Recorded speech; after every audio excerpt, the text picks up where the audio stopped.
안녕하세요. 낮에는 초등교사, 밤에는 글을 쓰는 브런치 스토리 밤작가 초아의 에세이 듣다입니다. 저의 첫 발령지 정선에서 첫 해에 2학년 담임을 맡았는데요. 처음 선생님으로 불렸던 때가 아직도 기억에 생생하게 남아있네요. 초임 교사 시절 2학년 아이들과 함께 고군분투했던 저의 이야기를 들려드릴게요. 행복한 학교 만들기에 진심인 평범한 초등교사의 특별한 이야기 속으로 여러분을 초대합니다. 에세이 듣다. 선생님이라는 이름의 무게. 2007년 3월 2일 드디어 개학날이다. 초, 중, 고등학교 12년, 대학교 4년, 합의 16년을 학생 신분으로 살아왔던 나는 어느 날 갑자기 눈을 뜨고 보니 정선 시골마을 선생님이 되어 있었다.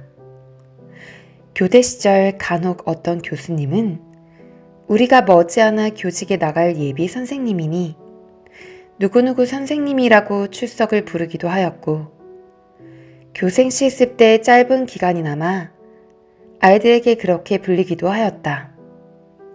그러나 오늘부터는 매일 9시부터 5시까지 정년 퇴임을 한다는 전제하에 근 40년간 아이들도 학부모님도 심지어 나보다 훨씬 나이가 많은 동료 교사도 나를 선생님이라 부를 것이다. 계급사회의 표본이라 할 수 있는 군대는 병사만 해도 2등병, 1등병, 상등병, 병장, 부사관에서 장성급 장교에 이르기까지 그 이름을 다 외우기도 버거울 정도로 세분화되어 있다. 회사나 기업은 신입사원, 주임, 대리, 과장, 차장, 부장 등 경력에 따라 그에 걸맞은 직함을 갖는 것이 일반적이다. 헌데 교직은 독특하게도 이제 막 신규 발령을 받은 신입사원격 초임교사도 기업의 부장급이나 군대의 장성급 장교와 맞먹는 30년차 베테랑 교사도 다 같은 선생님이라 칭한다. 고작 24이었던 내게 붙여진 선생님이라는 이름의 무게는 마치 처음부터 아이들을 선생님답게 잘 다뤄야 할 것만 같았고, 생전 처음 맡은 업무도 뭐든지 척척 잘해내지 않으면 안 될 것만 같은 부담감으로 나를 무겁게 짓눌렀다. 이곳은 학교인가 대기업인가? 나는 2학년 담임을 맡았다. 교사는 아이들만 잘 가르치면 되는 줄 알았다. 그러나 현실은 내 예상을 보기 좋게 비껴나갔다. 학교에는 담임 업무 외에도 수십, 아니 좋기 100가지가 넘는 업무라는 것이 버젓이 존재하고 있었다. 업무 분장표를 쳐다보고 있자니 6학급밖에 안 되는 이 작은 학교에 무슨 업무가 이리도 많은지 도무지 이해하기 힘들었다. 담임 업무와 함께 과학 총괄, 영재교육, 학부모회, 방과 후 특기 적성 등 공통 분모라고는 찾기 어려워 보이는 각양각색의 7가지 업무가 주어졌다. 작은 학교는 하나하나가 부장급 업무라는 사실을 신규 교사가 어찌 알았겠는가. 관사의 문을 열었을 때 받았던 충격으로 한쪽 머리를 딱따구리가 두드리는 것 같았던 편두통 녀석이 2차로 내 머리를 쪼아댔다. 영화 극한 직업의 명대사. 지금까지 이런 맛은 없었다. 이것은 갈비인가 통닭인가. 이 말이 문득 떠올라 혼자 피식 웃음이 난다. 지금까지 이런 업무는 없었다. 이곳은 학교인가 대기업인가. 24 청춘의 아름다운 출근길. 업무는 잠시 접어두고 일단 오늘은 개학날이니 아이들을 만나는 것이 최우선 과제다. 학교 정문안에 자리하고 있는 관사는 학교 건물에서 무려 10m나 떨어져 있다. 관사가 학교 건물 안 교실 옆은 아니니 다행이라고 스스로 위안 삼아 본다. 나는 보폭이 큰 편이라 대략 15에서 20걸음만 걸으면 학교에 도착했고 아무리 천천히 걸어도 관사 문을 열고 나와 학교 건물에 들어서는 시간은 넉넉 잡아 20초면 충분했다. 서울에서는 지옥철 또는 꽉 막힌 도로 위 병목 현상으로 한두 시간 출근길을 견뎌내는 사람들도 있는데 그에 비하면 나는 얼마나 행운아인가. 한창 꾸미기에 열정이 가득할 24 청춘이었지만 출근길 사정이 이러하다 보니 굳이나 화려한 구두에 멋들어진 가방을 들 필요성도 느끼지 못했다. 화려한 구두도 멋들어진 가방도 보는 사람 없이 금세 신발장으로 교실 캐비넷으로 쓸쓸히 자취를 감춰야 하기 때문이다. 이러다가 아예 실내화를 신고 출퇴근하는 거 아니냐고 다른 선생님들과 농담을 주고받았는데 그 말은 머지않아 현실이 되었다. 그래도 운동장에서는 반드시 실외화를 신었다. 왜냐하면 나는 아이들에게 본이 되어야 하는 선생님이니까.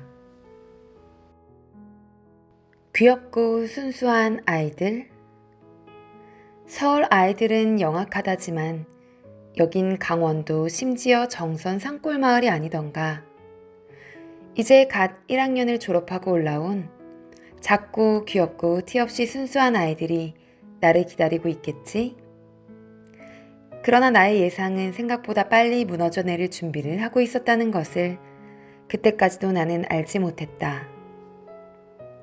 교실 문을 조심스레 여니 28명의 적지 않은 아이들이 옹기종기 저마다 바삐 놀고 있다. 언뜻 보니 술래잡기를 하는 것 같기도 하고 여기저기 분주하게 소리 지르며 뛰어다니는 아이들이 아직까지는 귀여워 보였다. 일단 자리에 앉혀야 한다. 아직 어린아이들이니 강하게 얘기하면 자칫 무섭게 느낄 것 같아 평소보다 더 친절하고 부드러운 목소리로 얘들아 자리에 앉자. 어라? 내 목소리를 못 들었나? 내 성량은 기본적으로 결코 작지 않다. 지금껏 어디 가서 목소리 작다는 얘기는 들어보지 못했다. 내 목소리가 안 들렸을 리가 없는데. 나는 조금 당황했지만 다시 한번 목청을 가다듬고 배에 살짝 힘을 주고 한층 더 큰 목소리로 얘들아 시간 다 됐으니 자리에 앉아. 그제 아이들은 하나둘 자리에 앉는데 그 속도는 내 예상보다 매우 더뎠다. 이 속도라면 모두 자리에 앉히기까지 10분이 걸릴지 20분이 걸릴지 장담할 수 없을 것 같았다. 나의 인내심이 서서히 바닥을 드러내 보이고 있었다. 나는 특단의 조치를 취했다. 교탁을 손바닥으로 탁탁탁 3번 두드리고는 마치 빨간 모자와 선글라스를 끼고 훈련생들 군기를 잡는 교관처럼 급기야 우렁차고 힘있는 목소리로 얘들아 자리에 앉아! 교대 음악교육과에서 연습한 복식 호흡은 예상보다 빨리 실전에 투입되었다. 내 목소리에 흠칫 놀란 듯 아이들이 주섬주섬 제 자리를 찾아 앉았다. 그렇게 28명을 겨우 자리에 앉혔다. 아니, 그냥 자리에 다 앉히는 게 이렇게 진땀을 뺄 일인가? 혼자 생각하는데 한 남학생이 내 시야에 포착되었다. 그 아이는 앉아있다는 표현보다는 누워있다는 말이 더 적합해 보였다. 분명 의자에 앉긴 했으나 두 다리는 쭉 뻗은 채 엉덩이는 간신히 의자 끝에 걸터 있어 금방이라도 의자 아래로 미끄러져 바닥에 드러놓을 기세다. 나의 학창시절을 더듬어 본다. 학생이 선생님 앞에서 저렇게 불량한 자세로 앉아있는 것을 본 기억이 있었는지. 아무리 재생을 해봐도 낯선 장면이다. 나는 즉시 선생님 모드로 변신하여 거기 남학생, 의자에 바로 앉아야지. 마음속으로는 화가 날똥말똥했지만 최대한 감정을 내려놓고 상식적이고 차분하게 말했다. 그런데 나는 개학 첫날 아직 이름도 채 외우지 못해 거기 남학생이라고 부를 수밖에 없었던 그 2학년 아이로부터 이런 대답을 듣고야 말았다. 선생님, 앉아주는 것만 해도 고마운 거 아니에요? 그렇다. 나는 이 말을 듣기 위해 중고등학교 시절 눈물을 머금고 공부와 사투를 벌였으며 교대 4년을 졸업하고 집에서 230km나 떨어진 머나먼 정선 산골짜기까지 유배되어 흡사 귀신의 집을 방불케 하는 관사에 초라한 짐을 풀었던 것이다.